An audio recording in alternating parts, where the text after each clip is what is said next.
rencontre de cet après-midi, c'est avec l'auteur et on prendra le soin de mettre un E à la fin du livre Identité sous séquestre. Il s'agit bel et bien de Ngor Baleba Bango Eyone.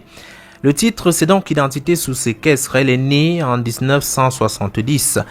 Ngor Baleba Ngor Eyone est titulaire d'une licence S-Lettres modernes françaises. Elle commence sa vie professionnelle dans les campements pygmées de l'Est du Cameroun en 1995. Par la suite, elle travaillera dans différentes organisations non gouvernementales. Elle est avec nous. Bon après-midi, Ngor Baleba Ngor Eyone.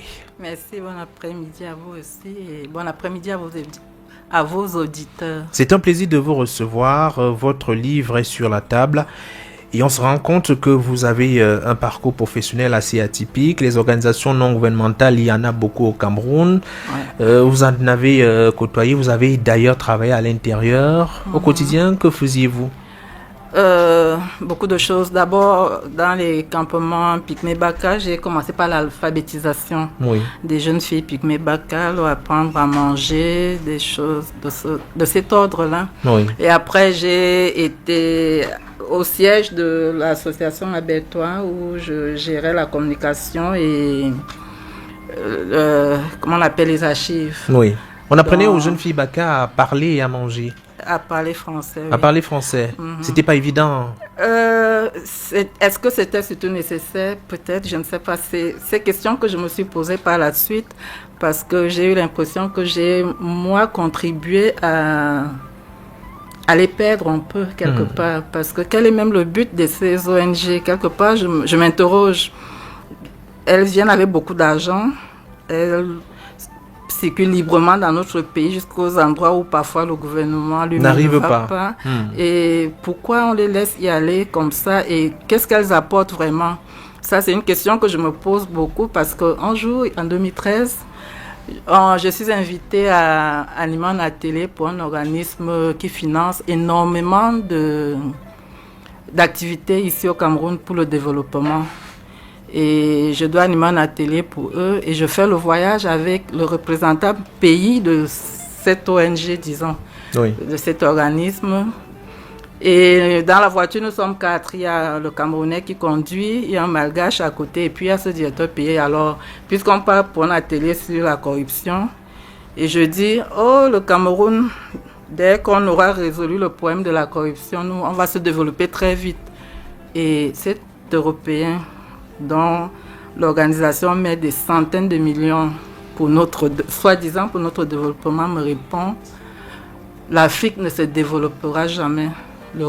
L'Occident ne peut pas le permettre parce qu'il y a trop d'enjeux pour eux. Donc les Africains sont maintenus dans le sous-développement. C'est important pour eux que nous soyons développés pour qu'eux survivent. Tant qu'on est sous-développés, ils sont d'accord. Oui. Donc, et je me suis donc demandé, tout le long, le reste du voyage, je n'ai rien dit. Je me suis demandé, mais nous jouons donc à quoi? Nous parlons leur langue, nous voulons faire comme eux, nous épousons leur politique, nous faisons leur religion. Et ils nous disent, c'est pour le développement, mais voilà, le responsable d'une de ces structures qui me dit, l'Europe ne le permettra jamais. On s'est trompé avec la Chine, on ne fera pas la même erreur avec l'Afrique. Il me l'a dit cash. Alors je me suis demandé, qu'est-ce que je fais dans ces structures? Ouvrons-nous vraiment pour le développement? Est-ce que l'État s'est vraiment posé les bonnes questions? Pourquoi sont-elles là, ces ONG? Elles payent bien? Ça fait plusieurs années quand même que vous avez travaillé dans les organisations non gouvernementales. Elles payent bien. Mais pourquoi payent-elles bien? C'est l'une des questions que je pose dans mon roman. En tout cas, on a l'impression que c'est le fait d'avoir vécu et d'avoir travaillé dans les organisations non gouvernementales qui ont été... ce fait-là vous a certainement choqué et vous a mené à vouloir écrire un livre. Avant d'arriver à l'identité sous séquestre, est-ce que le nom Ngor Baleba Bango Eyone a une signification je m'appelle Ngor Baleba, ça c'est mon nom dans l'acte de naissance. Et puis j'ai des prénoms Agathe Marie Léonie. Mais quand j'étais en classe de 3e, j'ai demandé à mon père de changer mon nom et d'enlever, c'était en 87. Je lui ai dit, papa, s'il te plaît, change mon nom. Tu laisses juste mon nom. Parce que Ngaone, c'est le nom de ma mère. Et dans la cuisine de ma mère, on m'appelle Ngaone. C'est le nom qu'on m'a donné quand je suis née. Parce que chez nous, les Bassa, il y a le nom de la cuisine de la mère. Donc, c'est ce nom-là qu'on utilise. C'est comme ça que mes frères m'appellent. Mais quand je sortis de ce contexte familial, je deviens Ngobaleba Agathe Marie-Léonie. Et j'avais dit à mon père, change-moi, enlève-moi ces prénoms-là. Il n'a pas voulu, c'était en 3e. Plus tard, je lui ai demandé pourquoi tu ne l'avais pas fait. Il m'a dit, j'avais peur que tu le regrettes plus tard. Alors que vous aviez déjà commencé votre combat. C'était pas un combat, je ne sais pas si c'était un combat, mais souvent, ma mère nous a donné une éducation très catholique, entourée de beaucoup de prêtres et de religieuses. Et très souvent, quand je rencontrais l'on, il me demandait, tu t'appelles comment? Je disais Agathe, il me dit, oh, en grec, Agathe veut dire bon. Et je me suis demandé pourquoi je dois me définir à partir de la langue des autres. Ça ne m'a jamais convaincue. Donc, c'est ce qui fait qu'en 3e, j'ai dit à papa, avant que je n'aie le BPC, change-moi mon nom. Bon, mais malheureusement, ça n'a pas été fait. Ça n'a pas été fait. Un peu plus tard. Et puis, comme en tant qu'auteur, tu as un peu de liberté pour choisir. Donc, j'ai voulu utiliser ce nom-là, rappeler que dans la cuisine de ma mère, je suis Ngoone. Aujourd'hui, et puis je l'ai entendu dire très régulièrement, pour être un bon bassa, il faut maîtriser ses origines, il faut maîtriser ses ancêtres, il faut connaître au moins 5 générations un peu. Et c'est même une façon de se présenter. Oui, c'est comme ça qu'on se présente chez nous. Donc, si je veux me présenter en tant que bassa, je dirais Ngobaleba Ngondonler, fille de Mbembaleba, petite fille de Baleba Tobe, Tobe Binyombe, Tobe Ngana. Donc, on va remonter jusqu'à Ngobituba. Ce sont des richesses et des particularités qu'on ne devrait pas perdre. Et vous nous annoncez aujourd'hui que notre identité est sous séquestre. Qu'est-ce que ça veut dire? Oui, parce que je trouve que notre rencontre avec l'Occident a fait, surtout nous les Bassa, je pense que d'autres peuples ont encore beaucoup gardé de leurs traditions, de leurs coutumes. Mais peut-être parce que nous étions les premiers, parce que les Bassa... Peut-être au niveau de la côte. Oui, peut-être. On a beaucoup perdu. On a laissé tomber tellement de choses. Et je me dis donc, il faut qu'on redécouvre qui nous sommes, qu'on s'enracine dans quelque chose avant d'aller rencontrer les autres. Nous sommes allés rencontrer les autres en laissant tomber comme si nous n'avions rien, alors que notre culture est tellement riche. J'ai fait lettres à l'université, mais parfois quand j'entends des Bassa au village parler Bassa, c'est d'une poésie, mon Dieu. Et je regrette de ne pas maîtriser vraiment cette langue-là. Je la parle, mais bon, je pense que j'aurais pu... Il y a quand même quelques éléments qui manquent. Et d'ailleurs, le roman nous fait savoir que au village, lorsque des personnes qui maîtrisent l'art de l'oralité au village, chez les Bassa, on ne tient pas des conversations sans avoir des proverbes, sans faire des références aux dictons des ancêtres, des personnes qui ont vécu avant nous. Tout commence par un proverbe. Et ça, c'est quelque chose qui... Je me souviens quand nous sommes allés enterrer ma mère, il y a le directeur de l'école qui s'arrête pour nous... Et puis... pour nous saluer, et puis on cause, et puis se rencontre. Nous parlons seulement comme ça. Il dit, mais vous ne connaissez aucun proverbe. Puis lui, tout ce qu'il... Tout commençait par un proverbe. Les ancêtres, bon, il ne dit pas forcément les ancêtres, mais il va vous donner un proverbe pour vous situer déjà dans le... pour vous indiquer où il veut aller. Tout à fait. Et alors, ça m'a rappelé, vous voyez, en littérature, au lycée, à partir du lycée, on nous apprend à citer les auteurs. Mais c'est ce que notre culture nous enseigne aussi. Qu'il bien faut avant. Citer. Oui. Mais on ne s'en rend pas compte. On a tellement été en admiration devant la culture des autres qu'on ne s'est pas rendu compte que ces auteurs qu'on cite, les nôtres, on les cite aussi, mais sauf que c'est des auteurs anonymes. Peut-être parce que la communauté est plus importante que l'individu. Voilà. Peut-être. Il faut dire que Identité sous séquestre, c'est un roman. Vous prenez vraiment le prétexte d'un beau couple. Ta et Ini. C'est deux personnes qui se marient.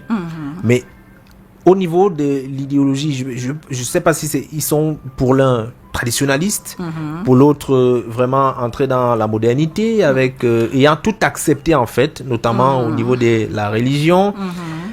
Comment vont vivre leurs enfants dans cet environnement-là? Et c'est même le problème, le réel en ce moment, les enfants qui sont tiraillés entre la tradition et la modernité. Ce que je voudrais d'abord préciser, c'est que quand on demande à s'enraciner dans la culture, ça ne veut pas dire qu'on est contre la modernité. Au contraire, il faut l'embrasser. Faire avec les deux. Il faut avoir des routes pour écouler sa marchandise, il faut avoir des fourrages pour avoir de l'eau potable. Je suis pour. Mais il y a ce désir de prendre des ordres qui viennent de quelqu'un qui a un petit État à Rome qui s'appelle le Vatican. C'est là où il faut trouver une mesure pour couper le peuple de cette impression-là qu'il peut recevoir des ordres venus d'ailleurs, parce que lui, il ne sait rien, il n'a rien compris, il ne sait pas où il va. Or, nos parents, nos ancêtres avaient ordonné notre société d'une façon extraordinaire. Ils étaient bien organisés. Oui. C'était des scientifiques, nos ancêtres. Quand vous venez chez nous, tout est tellement, jusqu'à la façon dont la femme doit allaiter son enfant, tout était normé. C'est-à-dire, mais nous avons perdu ça. Donc, on peut comprendre là, à travers votre livre, que ce n'est pas un peuple de sauvages, que les Blancs sont venus civiliser. Je pense surtout que nous nous sommes fait avoir. Parce que dans le roman, c'est la maman qui est très religieuse. Mais c'est parce qu'elle est née dans la chefferie et que les religions sont entrées chez nous par les chefferies. Oui. Moi, c'est le cas dans ma famille parce que ma mère était père à son âme, fille de chef supérieur, et mon père, père à son âme aussi, était fils de paysan. Donc mon père, lui, il était plus traditionnaliste. Lui, il a toujours... Et ma mère, elle, c'était vraiment la chrétienne... Convaincue. Oui, elle était là tous les dimanches. Et quand je vois leur parcours, je me souviens de leur conversation, je lis les écrits de mon père. Vous vous rendez compte que les religions et les langues étrangères nous ont apporté des problèmes qui ne sont pas forcément les nôtres. Par exemple, mon père, quand il devait se marier, lui, il a fait son école primaire chez les protestants. Et il devait épouser une catholique qui était fils de chef supérieur. Et son père avait dit, il faut que tu te convertisses. Ça avait été un problème douloureux pour mon père. Et alors je me dis, vois-moi, ces gens, où sont nos problèmes? Chrétiens, catholiques, protestants, c'est toujours les mêmes gens. Hein? Oui. Et ça a créé Ils sont venus avec leurs problèmes. Nous nous sommes divisés à cause de leurs problèmes. Ils viennent, c'est parce qu'on parle leur langue, peut-être, je ne sais pas. Mais c'est aussi ça l'objet du roman, montrer que nous avons tellement embrassé les autres que nous nous sommes oubliés en chemin. Et déjà ici, à l'intérieur, il faut savoir que le roman nous parle de la République unie. Hein. La République unie, c'est un roman, donc c'est l'œuvre de création, c'est votre imaginaire. À l'intérieur, parmi les problèmes que... les Blancs nous ont amenés, on va le dire vraiment ainsi, ce que l'Occident, peut-être c'est mieux, l'Occident nous a amenés, il y a également les questions de langue. Parce que dans la République unie, il y a également un problème entre une zone où là-bas on parle plutôt une langue et puis de l'autre on parle des anglophiles qui eux parlent plutôt l'autre langue. Et cela crée des divisions, des crises qui mettent plusieurs années, qui empêchent les peuples de s'unir fondamentalement. Et l'un des jeunes dans le roman s'interroge pourquoi on n'arrange pas ces situations, parce que ce serait un autre avantage que nous avancions, quoi, oui, ensemble. Et que nous résolvions nos problèmes au lieu de les laisser pourrir. Mais c'est aussi parce que, comme on a la religion, comme on a les langues, on a aussi une politique qui nous est venue de l'extérieur, qui aime diviser. Tout à fait. Et oui, c'est une question sérieuse parce que même quand on parle du multiculturalisme chez nous, on met d'abord 2 langues étrangères au sommet et puis les autres se débrouillent. Les langues nationales. Oui, elles se débrouillent. On n'a pas frappé les mêmes dialectes. Oui, mais il faut quand même reconnaître qu'il y a un effort qui est fait parce que depuis une vingtaine d'années, il y a quand même des cours de langue nationale dans les écoles, mais c'est... Il y a ma fille de 15 ans, dernièrement, je la grondais, elle dit, quand tu fais les cours d'allemand, tu prends ça au sérieux. Quand on doit te corriger en bassin, elle me dit, mais le bassin ne me fait pas gagner, ne me fait pas avoir mon diplôme. Et plusieurs enfants aujourd'hui ont laissé, peut-être abandonné les langues, leur langue de naissance. C'est les parents. C'est les parents. Oui, c'est nous. Ils sont trop occupés à faire autre chose qu'apprendre. À vouloir accourir vers les langues étrangères parce que ça va offrir des opportunités à leurs enfants. Quand je suis arrivée, je vais vous raconter, quand je suis arrivée dans l'Est Cameroun, chez les Pygmées Baka, il fallait apprendre le Baka pour échanger avec les populations. C'était nécessaire. Oui, et c'était bien, parce que comme ça, j'ai appris de très bonnes notions en Baka. Mais aujourd'hui, quand vous y allez, tout le monde parle français. Il y a même des parents Baka qui parlent français avec leurs enfants. Et c'est comme ça, je pense, quand je les observe, je me dis, mais c'est comme ça que nous nous sommes perdus. On a tellement embrassé les autres. Quand moi j'étais enfant, avant mes 7 ans, j'ai parlé le boulot. En plus du Bassa, j'ai parlé le boulot et le Bafia, parce que mon père était directeur d'école. Donc nous sommes arrivés à Saint-Bénima et les enfants s'exprimaient en boulot, en classe, mais on nous punissait. Donc si quelqu'un avait parlé boulot, il fallait aller dire au maître et l'enfant était fouté. Mais toujours est-il que le milieu ambiant était boulot. J'ai parlé couramment boulot. Nous sommes arrivés à Bafia, j'avais 6 ans. J'ai parlé couramment Bafia parce que le milieu ambiant. Mais aujourd'hui, nos enfants, dans les mêmes milieux, ne parlent que français. Parce que la société a évolué de telle sorte que les enfants ne parlent plus leur langue à l'école, ils ne parlent que le français. Oui. Donc, ou l'anglais. Ce sont les 2 langues qui sont véritablement acceptées. Oui. Donc ce qui est sûr, c'est qu'aujourd'hui, il faut peut-être encourager les parents à donner, sinon accorder beaucoup d'importance aux langues nationales. Il faut même que ce soit une décision au niveau de l'État. On va marquer tout à l'heure un break et on va revenir. Get ready with MTN. The weekend super deals are here. Calls, data, SMS, digital services. With 200 francs only, everything you need for an unforgettable weekend is here. Dial *237# now.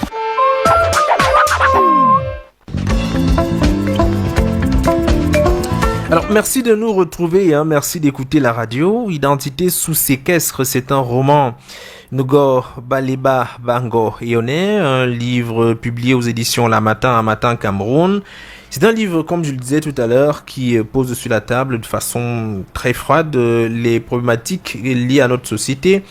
Vous êtes intéressé à la cellule familiale. Comment est-ce qu'on arrive à résister lorsqu'on a d'un côté un père ultra traditionnaliste et de l'autre côté une mère très influencée, qui désormais a adhéré à la religion catholique? On voit bien que le mariage c'était difficile. Au début, c'est difficile. Bon, quand j'écoute les Bambombok, ils nous disent c'est vrai qu'il faut lutter pour revenir à nos sources, mais il ne faut pas que ces religions importées et ces langues importées deviennent source de conflit entre nous. Nous sommes déjà trop divisés. Oui. Donc, et je crois que les 2 dans le roman font quand même cet effort-là d'accepter l'un et l'autre. De trouver le juste milieu. De trouver le juste milieu et d'élever leurs enfants avec beaucoup de dialogue. Ce qui fait que quand les enfants grandissent, et de mettre devant les enfants tout ce qu'ils connaissent pour que les enfants puissent faire des choix un peu plus grands. Oui, donc je crois que c'est ce qu'il faut dans nos familles. Il faut discuter, il ne faut pas se fermer parce que en réalité, j'ai vu des couples qui sont tous chrétiens, mais l'un est des églises, on va dire, éveillées, l'autre est peut-être plus traditionnaliste et qui s'entre-déchirent alors qu'ils sont de la même confession, du moins, ils suivent la même religion. Oui. Donc on n'a pas à mettre en conflit la tradition et la religion. C'est ce qu'il faut donc éviter. Moi, c'est le conseil que j'ai reçu dans mon book qui m'a dit, non, il ne faut pas aller vers l'affrontement, il faut débattre, mais il faut surtout apprendre ce que nous sommes et transmettre ça aux enfants. Et je crois que c'est ce que dans le livre Ta, qui signifie papa, chez nous, c'est le travail auquel il s'attelle, donner tout ce qu'il sait de la tradition à ses enfants, et je crois qu'il en a fait des adultes conscients. Oui, lorsque les potentiels lecteurs vont découvrir en profondeur le livre, ils auront effectivement le fin mot de l'histoire. Il y a quand même une femme ici qui nous intéresse, c'est carrément un modèle, c'est Ini, je pense que je prononce bien. Oui, Ini. Ouais, Ini, voilà. Et puis elle, c'est une femme qui est plutôt conservatrice, elle veut garder ses cheveux naturels, son mari qui est il veut voir sa femme porter parfois des perruques, au point où chaque fois qu'il y a une cérémonie, il demande qu'elle aille au salon de coiffure, histoire de changer sa coiffure. Ça passe par des choses qu'on pourrait penser banales, mais c'est son identité en fait. Oui, et c'est des situations qui malheureusement deviennent fréquentes parce que nous laissons désormais des cheveux importés définir notre statut social. Quand quelqu'un a une greffe qui coûte cher, elle est respectée. Et si quelqu'un a ses cheveux naturels, on a l'impression que c'est parce qu'il y a la pauvreté dans on peut penser que c'est une villageoise. Voilà. Qu'elle vient... Mais maintenant, même les villageois ont des perruques, c'est quelque chose de... Ah, vous avez souvent vu dans les villages... Ah oui, maintenant partout, vous en voyez, n'est-ce pas? L'autre jour, il y a une femme qui avait commandé des gâteaux que je suis allée donner. Et sa fille était là, elle avait fait... C'est là où j'ai découvert, il y a une ligne de colle là. Voilà, je la regardais, c'est ce qu'elle s'est dit. Elle a dit, je la trouvais très belle, mais j'étais vraiment perdue. Je me demandais, mais où allons-nous? Si maintenant on met de la colle sur nos fronts parce qu'on veut se cacher de qui nous sommes, donc pour vous, c'est une façon, c'est se cacher de qui nous sommes. Oui, c'est. Et malheureusement, les hommes, vous encouragez ça. Nous, on vous aime comme vous êtes. Vous savez, les hommes parfois ne se rendent même pas compte. Je peux vous le dire. Parfois, on fait pas attention. Mais parfois, eux-mêmes, de plus en plus, ils encouragent ça. Ils aiment que leurs femmes aient des mèches et des. J'avais une tata comme ça, c'est son mari même qui choisissait les greffes les plus longues. Des brésiliennes, coréennes et autres. Bon, déjà, vous voyez que j'ai du mal à connaître de quoi il est question. Ouais. Donc, il y a beaucoup de. Pour vous, c'est un problème. C'est un oui, je trouve que on devrait garder ses cheveux naturels. Et surtout que ce n'est même pas sain. C'est quand vous lisez des études sérieuses, surtout aux États-Unis, parce que là-bas aussi le combat, c'était non-américain. Vous voyez que ça nous apporte des maladies. On vous dit que le taux de fibrome qui devient important, là, c'est lié aux défrisants et aux greffes. Donc, c'est même pas bon pour la santé. Oui. Mais c'est devenu une obsession. Et quand je regarde nos séries, souvent même, j'ai tendance à ne pas les regarder tellement je suis choquée. Oui. Parce que vous voyez 10 femmes, et très souvent, c'est la femme qui n'est pas coiffée. Quand on va dire elle vient du village, on va la laisser avec ses cheveux naturels. Et celle qui est en ville, très moderne, c'est elle qui a les greffes. Oui. Donc, l'image que nous véhiculons dans nos séries, elle est dangereuse pour nos enfants. Et même les médias, globalement les médias. En fait, ce roman, je l'avais d'abord intitulé Insuffisance médiatique, quelque chose comme ça. C'est mon premier relecteur, Monsieur Mba, qui m'a dit, mais tu abordes des sujets tellement plus vastes, ce titre est réducteur. Mais assez diversifié quand même. Il m'a dit, non, le titre ne te focalise pas sur les médias, c'est réducteur parce que ton roman aborde beaucoup d'autres choses. Et c'est comme ça que j'ai changé, j'ai trouvé ce titre-ci. Donc oui, c'est quelque chose, on doit y réfléchir. On doit... Parce que vous êtes à la maison, vous regardez la télévision, vous encouragez vos jeunes filles, j'ai des filles de 15 et 17 ans, vous les encouragez à soigner leurs cheveux, vous leur montrez comment les entretenir, comment les coiffer facilement et tout. Mais à la télé, qu'est-ce qu'elles ont?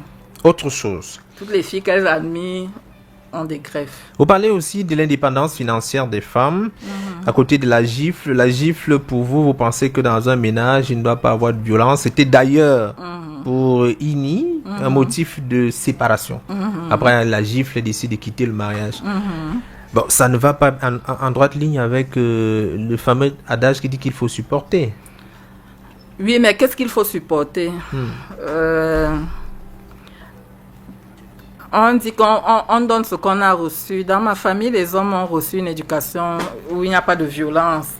Donc, je crois qu'il faut apprendre à nos jeunes garçons que être un homme ne veut pas dire donner les coups de poing à une femme. C'est plutôt de la faiblesse. Ça veut la dire capacité à se retenir, oui, c'est ça qui veut fait dire un qu'on n'a homme. pas su discuter, on n'a pas su argumenter. Si on arrive à la on n'a même pas pu persuader, à défaut de convaincre. Si vous voulez être fort, fabriquez-nous des armes pour combattre ceux qui viennent nous oppresser, mais ne giflez pas vos femmes à la maison.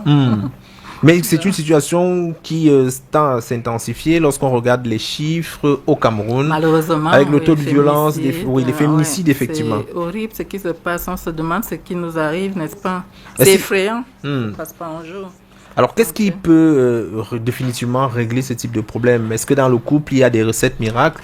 Ici, dans le livre, par exemple, on se rend bien compte que après son retour chez sa belle famille, Ini a des recettes miracles pour venir... Bon, c'est pas une recette miracle. En fait, dans nos cultures, j'ai découvert ça récemment, qu'il y a il y a des aliments qui apaise. C'est-à-dire, il y a nous n'étudions pas assez les qualités de la nourriture, de ce que nous consommons. Oui. On vous dit que telle plante, si tu les saveurs dans ta cuisine, ça apaise, ça apporte des émotions. Si les gens sont nerveux, prépare ceci. Oui, ça, c'est des choses que je découvre, oui. Donc, il y a des repas appropriés lorsqu'on sent que l'environnement est un peu tendu à la maison. Oui. J'apprends ça au contact des Nkoko, parce que le féminin de Mbombok, sans être la même chose, mais les femmes qui maîtrisent la science ancestrale chez nous, c'est les Nkoko. Donc, elles vous disent qu'il y a des secrets comme ça. Oui, on vous écoute. Oui. Que malheureusement, nous oublions ou que nous avons perdu, mais qu'il faut redécouvrir. Quoi. Oui. Ce sont des choses à apprendre, des richesses que nous avions déjà. Oui, il faut les apprendre.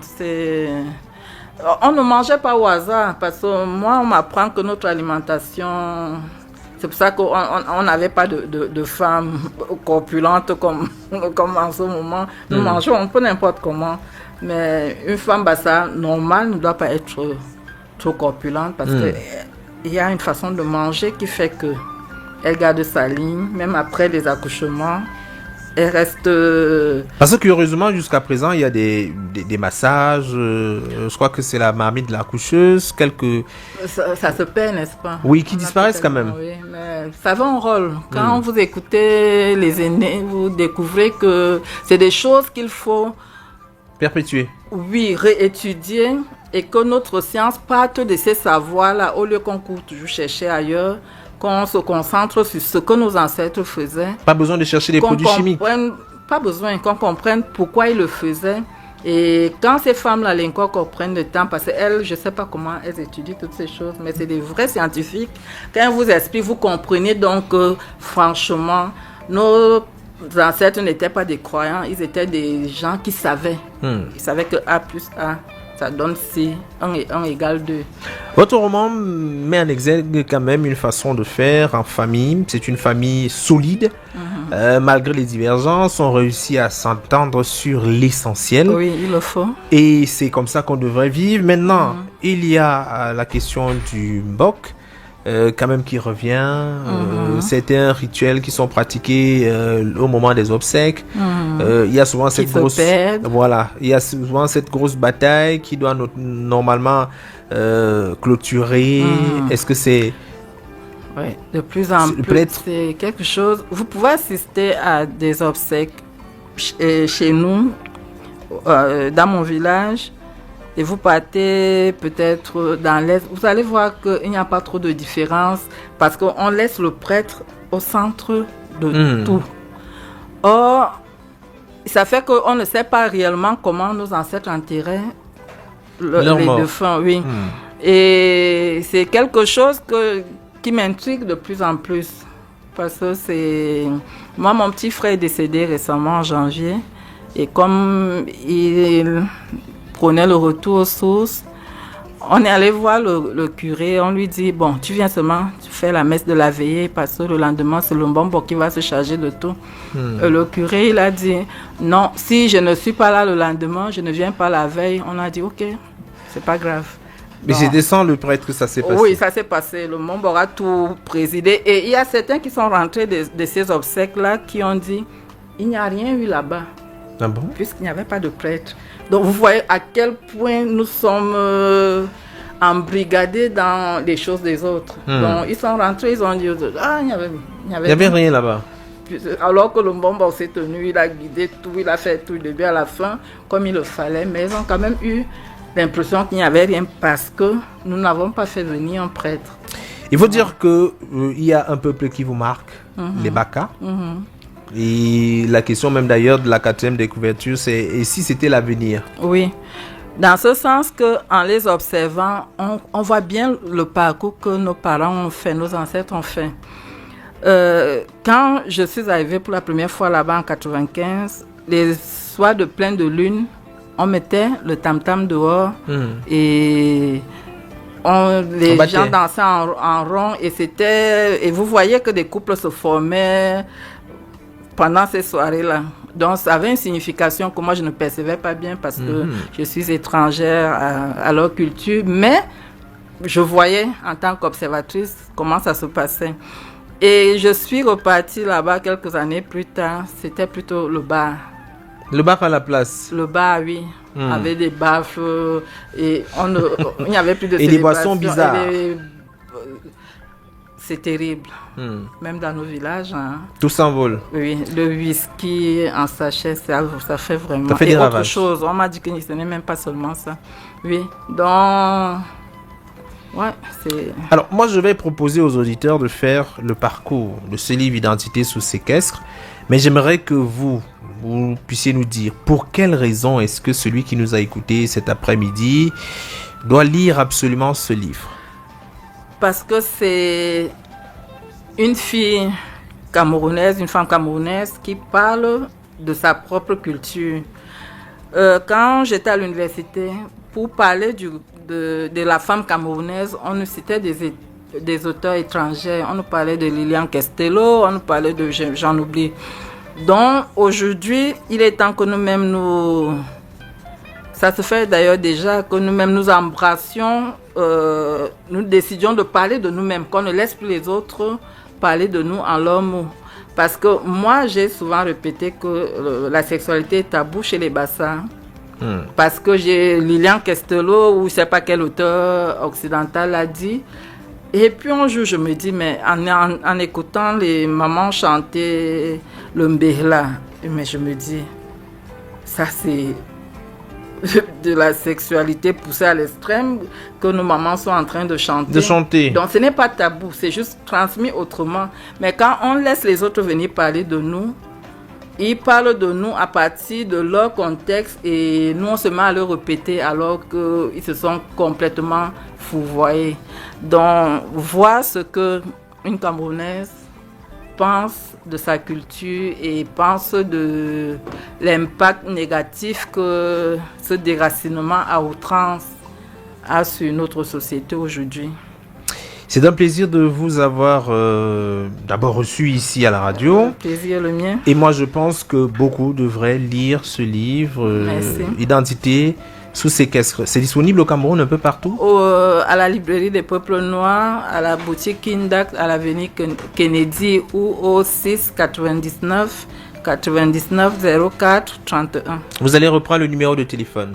6 99 99 04 31. Pour avoir Identité sous séquestre. Merci à vous d'être passé une fois de plus. C'est moi qui vous remercie.